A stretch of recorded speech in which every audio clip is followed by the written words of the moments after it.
In our last video, we featured Dorian Yates and Ronnie Coleman on the same stage, which you guys loved.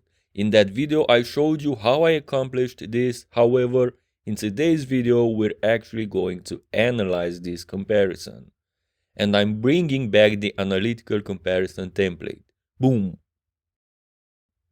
Since we're comparing 96 Dorian versus 98 Ronnie, this basically becomes a question: what if an injury-free Dorian Yates competed in the 1998 Mr. Olympia? Of course, in 96, Dorian's left bicep was injured since 1994, but he didn't have all the other injuries he experienced in 1997, which led to his retirement eventually.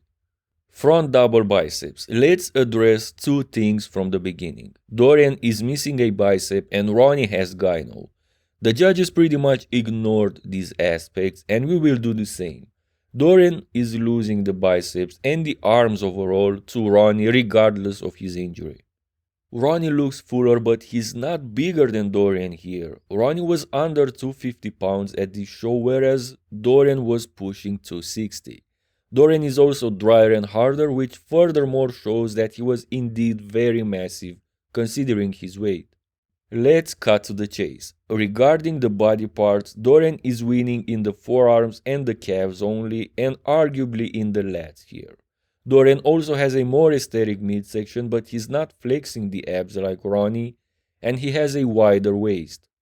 Ronnie has the better X-frame and he outshines Dorian in the biceps and overall arm development. So essentially, Ronnie wins in the two crucial aspects of the pose by a significant margin, making it a decisive 3-point win for Ronnie in this first pose. Front lat spread, and in this pose, if we assess them body part per body part, despite having the superior chest, shoulders, arms and quads, Ronnie doesn't look better than Dorian here. In my opinion, Dorian appears significantly better in this pose. Dorian has the wider frame and more massive lats, and on top of it all, he nails the execution of the pose compared to Ronnie. Dorian locks into this pose and looks like he could maintain it for hours, whereas Ronnie appears to be struggling to fully lock in this pose. Basically, Ronnie possesses all the necessary tools to compete with Dorian in this pose, but he fails to utilize them, and in my opinion, this is a standard 2-point win for the Shadow. Side chest is next, and in this pose we can really see the contrast between their physiques. Dorian is dry and hard, while Ronnie is full and bubbly. Once again, we can see that Dorian was the better poser. He's locked into the pose while Ronnie constantly moves and shifts around, affecting his presentation. That's why video footage tells a different story than pictures.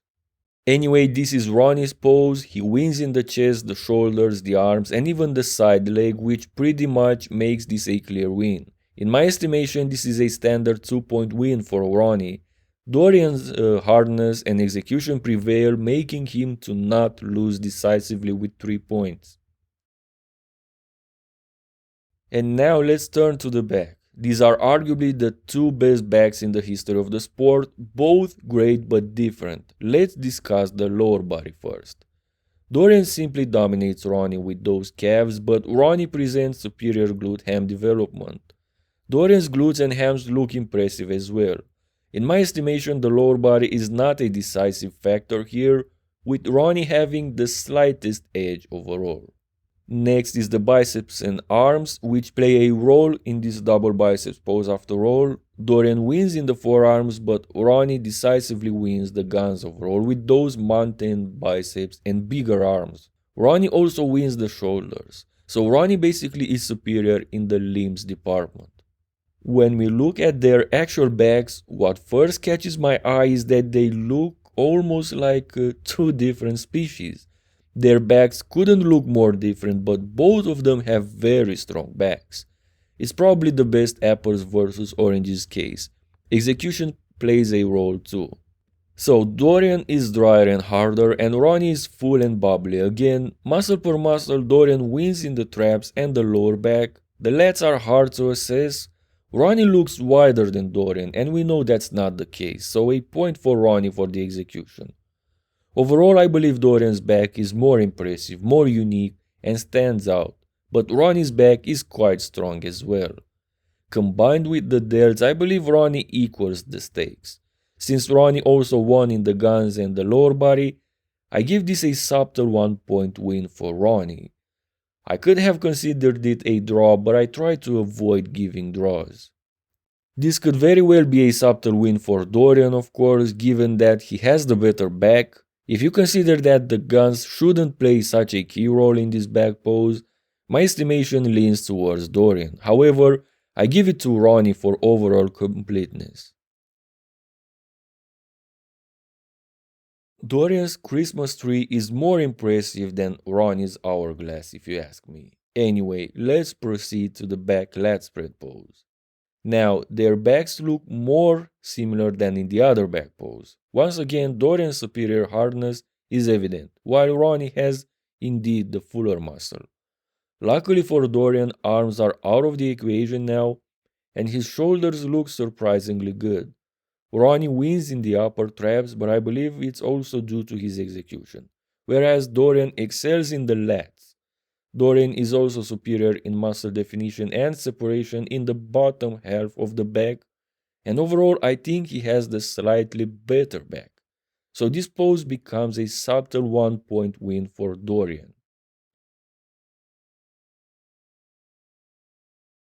Side triceps. Dorian has an excellent side triceps, with some even considering it the best of all time.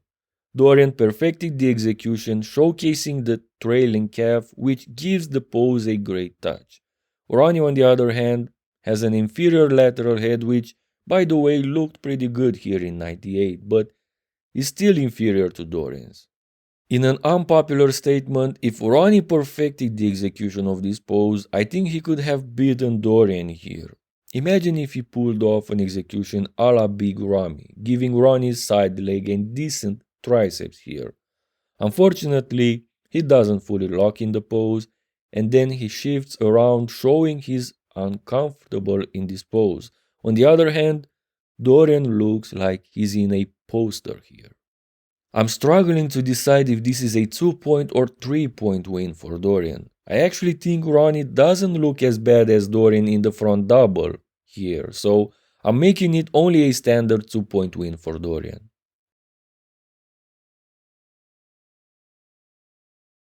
Abs and thighs, and this will be the hardest pose to judge in this comparison, even harder than the back poses. Ronnie has the better thighs and the better X-frame, while Dorian has way better abs, a great V-taper due to the superior lats, great thigh separation, and an incredible teardrop muscle. Dorian also again wins in execution. It's pretty hard to go against Ronnie here, who has the better flow and thighs, but I'm going with Dorian. I think this pose should look more like what Dorian brings to the table than Ronnie. A subtle 1-point win for Dorian. We don't have the most muscular pose because up until 2004 this pose wasn't mandatory.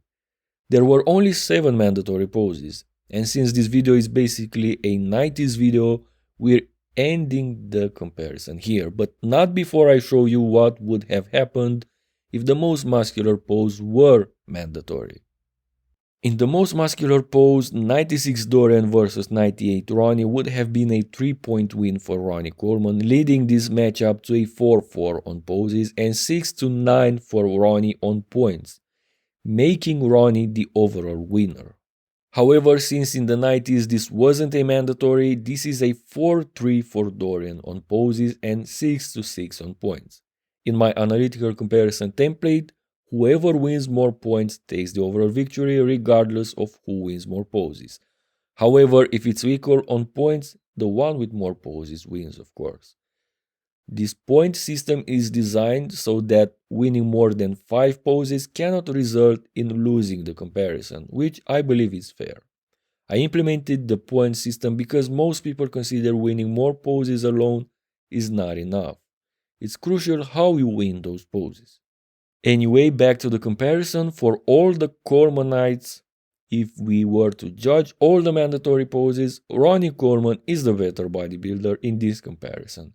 But since this is a 90s matchup, and the initial question was what would have happened if an injury-free Dorian did the 98 Olympia, my answer is that Dorian would have been a 7-time Mr. Olympia, thus beating Ronnie Coleman.